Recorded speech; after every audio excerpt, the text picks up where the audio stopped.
നാട്ടുകുളിഷന്റെ news H വാർത്തകളിലേക്ക് ഏവർക്കും സ്വാഗതം. പ്രാദേശിക വാർത്തകൾ ചുരുക്കത്തിൽ. ഇനിയൊരു അപകട വാർത്ത കാണാം. അലനല്ലൂർ ടൗണിൽ വൻ തീപിടുത്തം. ഫയർഫോഴ്സ് എത്തി രക്ഷാപ്രവർത്തനം നടത്തി തീ നിയന്ത്രണ വിധേയമാക്കി. ശനിയാഴ്ച രാവിലെ 9 മണിയോടെയാണ് അപകടമുണ്ടായത്.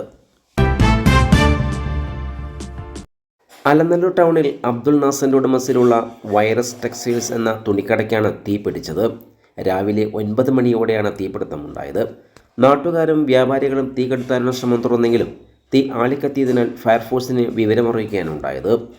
മണ്ണാർക്കാട് നിലയത്തിലെ 2 യൂണിറ്റ് വാഹനവും പെരിന്തൽമണ്ണ നിലയത്തിലെ 2 യൂണിറ്റ് വാഹനവും കൂടാതെ സിവിൽ ഡിഫൻസ് വോളണ്ടിയർമാർ, ആപ്തമിത്ര വോളണ്ടിയർമാർ, നാട്ടുകാർ എന്നിവർ ചേർന്ന് 2.5 മണിക്കൂർ കഠിന പരിശ്രമത്തിൻ്റെ ഫലമാണ് തീ അണച്ചത്. ആളപായമില്ല. നാശനഷ്ടം കണക്കാക്കി വരുന്നതേയുള്ളൂ.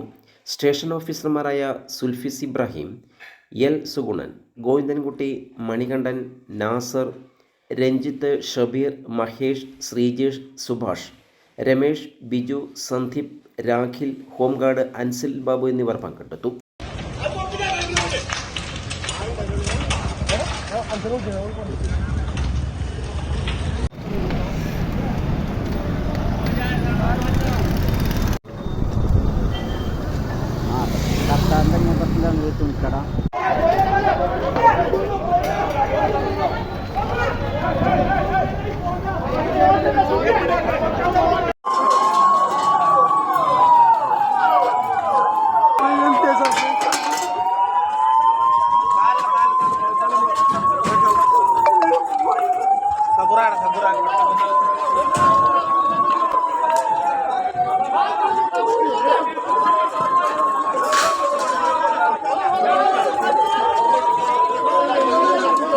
കൂടുതൽ വാർത്തകൾക്കായി നാട്ടുവിഷൻ ചാനൽ സബ്സ്ക്രൈബ് ചെയ്യൂ.